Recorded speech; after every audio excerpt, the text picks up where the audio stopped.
Tall Tales. The Nymph Symphony. Chapters. Chapter 4. The King's Trail. "He's ready for you now," the guard who'd helped put my gear said to me with a strange-seeming concern. Suddenly kind and assisting, as he quickly double-checked the crude cloth bindings that strapped his woven red spider silk armor to my torso. The worried look on his face, almost evident of some guilty shame, at least enough for me to notice that, unlike the others, his belt didn't have any keys on it. Eventually realizing that this was the very man who'd lost his keys to my princess. The one most frustrated yet scared for me being here, as he was clearly blaming himself for placing me into the predicament. "Good luck," the guard roughly said, trying to hide the worried look painted all across his face as he tightened one last side string on my awkward and somewhat rusty, red metallic-looking plate mail. The restraints hardening like metal as they were stretched and tightened. "I'll stay close to the others," I reassured him, trying to alleviate his guilty conscience a little. The guard handed me a short stubby sword and something leather to latch and cradle it with, before offering me one last guiding hand towards the giant spider that would be my ride for this journey. He led me to almost the very last slimy drool-covered stall, passing over all the tailors and net makers as they worked their looms, moving away from the clusters, passing the banners of danger and warning signs apparent all over, until finally we were both in the corner pockets of the stables, the place where all the maturing spiders are kept and cultivated.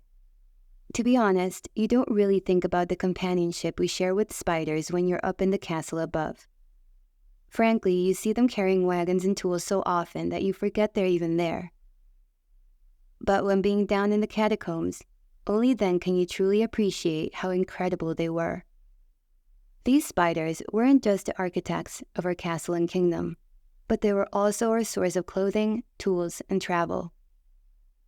They were an invincible species, and I was about to ride one.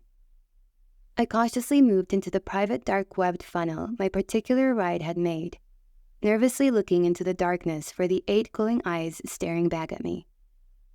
A spider the size of a caravan creeping out from that scary blackness to inspect me.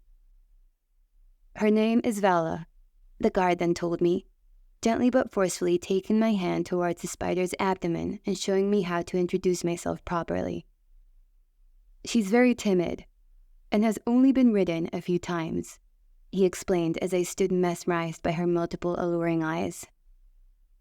I then proceeded to pat her head with the back and side of my hand in a soft, loving gesture, as surprisingly, she then nudged against the side of my chest invitingly.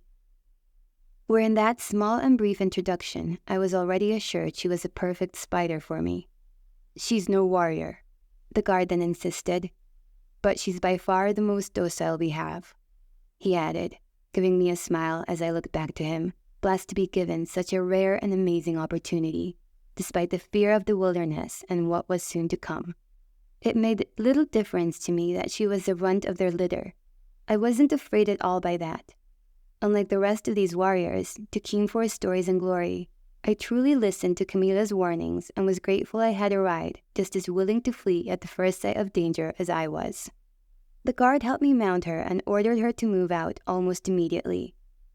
I could tell exactly why these creatures were the baddest bugs in all the borderlands. They were quick, silent, and deadly. Slowly abseiling us down the cavern along dropping web vines, without making so much as a peep of noise. They drifted us down the columns floor by floor, allowing us to observe the harvesting nymph crew on all varying levels as they stockpiled clumped silk, stretching and folding the fabrics while others wrapped it up on wooden slats to preserve and transport it. And so we hit the floor to the most putrid stench of murky and unclean fluorescent pool slime. We splashed on past it as our spiders carried us over the drawbridge that stretched under the great skyline of our clay fortress up above. A dim dusk was just setting in as the sky faded into an orange sunset bloom. This was bad timing for us, as the night had begun its battle with the day. the dusk and dawn forever residing as our sunspire fought to starve away the night with its artificial shine. Two elemental forces fighting over who would reign supreme. At least that's how I always saw it. The weakened cracks of the damaged crystalline southern spire just glimmering bright enough to beat off the night. Unfortunately, some nymphs, those who lived much farther away from the sunspire's glow, had to live constantly in danger of all the grave creatures of night. It had been more than 5 years since the nighttime had last eclipsed over our castle, and I can still recall the hysteria and panic it had caused. How children, including myself, had hid in houses, hoping for the light's return as the screeches of wild animals echoed outside the city walls. There really is no way to describe how much the Sunspire means to our nation. How much we cherish the security its warmth brings to everyone in the borderlands. It was a blanket that covered your eyes, shielding you from the monsters of the dreadful night. Despite the danger of venturing further away from the weakening Sunspire, we traveled forward anyway, passing under splashes of red and purple sky as our spiders trotted slowly along the gravel pathway of the King's Trail. Vast open valleys and mountains surrounded this main rubble road, a pathway linking all tribal villages to its center heart and core, passing by less and less patrol guards who protected the roads between villages as we moved on, each one giving us a quick salute before passing by us, heading towards the capital city, where we just come from.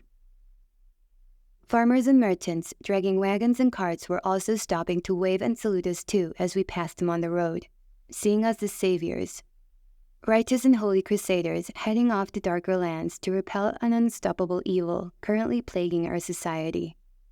Or that's at least how it felt to me when we had the two most revered and talented royal guards traveling along with us.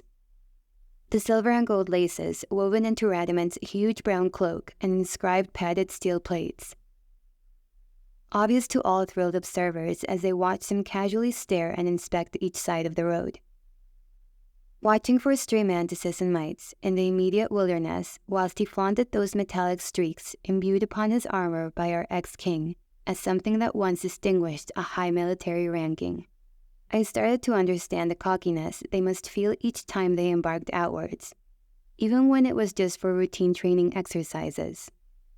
Every villager we passed seemed to look at us as though they were honored just by us seeing them, idolizing their inspirational gladiators who defended their land from the monsters of the darkness.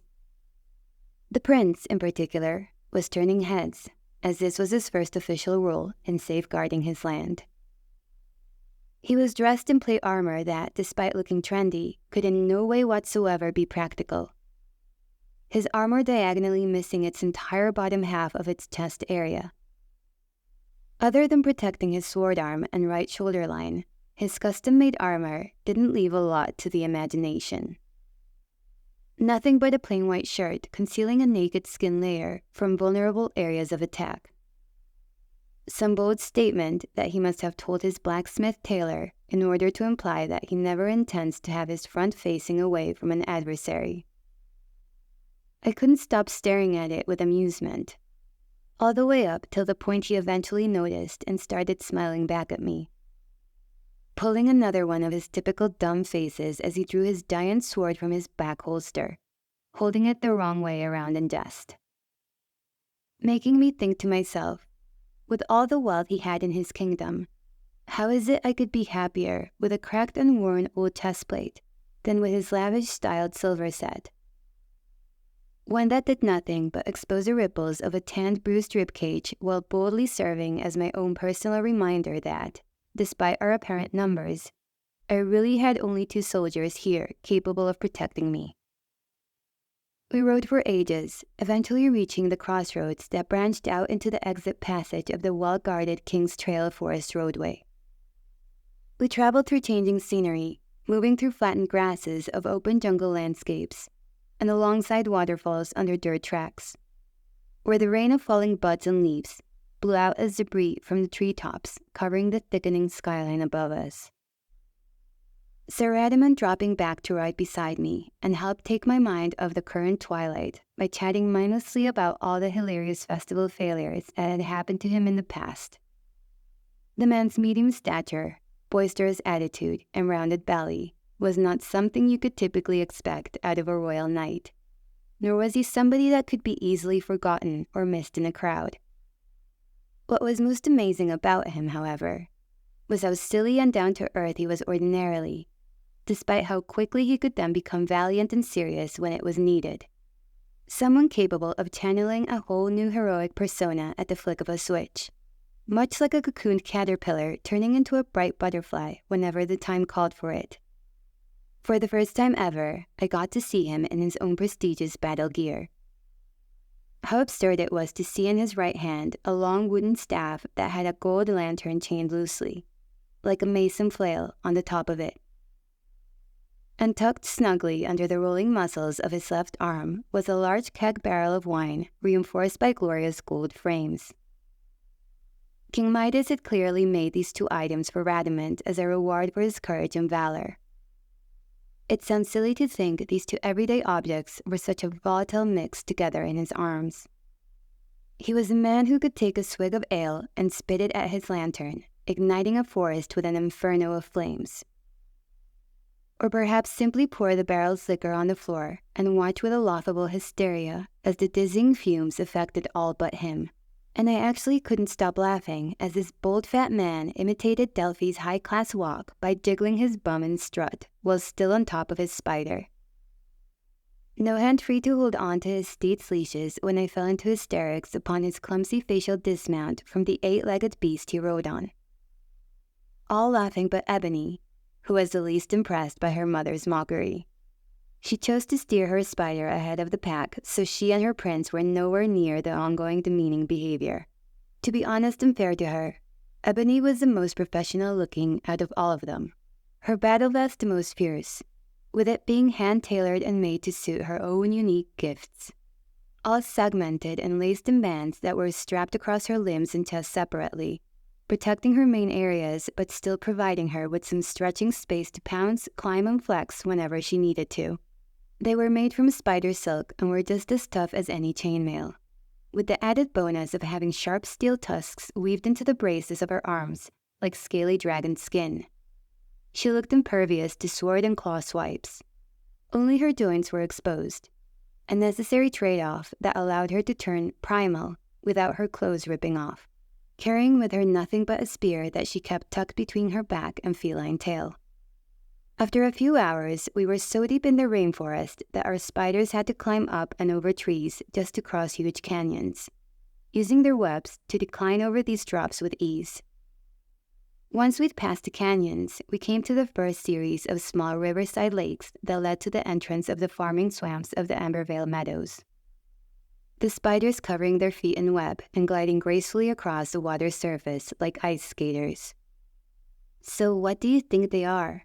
Ebony asked, directing her question to Radamant and our squad leader, Lord Aris. Moving myself closer to listen, while the Sand King and his winged termite flew down from over the lake to return to their spot at the back of the pack. Radamant looking back at Aris with caution, the two of them grinning sarcastically before Radamant finally answered. "The only thing I know about it is that nothing good ever comes from asking that question." "We get that, but what do you believe?" Arlo pressed. "Is it true what everyone else has been whispering about them?" "And what are those whispers?"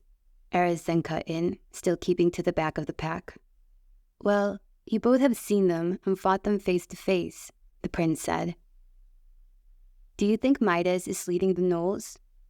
Are they the result of some dark pact he made for retribution against the crown? Or are they just the newest breed of nocturnal predator? Because good old Mother Nature thinks we don't have enough," he quipped, but asking sincerely as he did seem quite puzzled by it all. "Maybe they were the very thing in the spire he tried to warn everyone about all those years ago," I mused. "Boy, we would owe him such an apology if that's the case," Arlo replied in joke, him and Ebony smirking in amusement. "I heard it was another race of nymphs. A long-lost tribe buried so far down we've never come across them before, I said. Yeah, your people, Kaya, Ebony then sniped to me.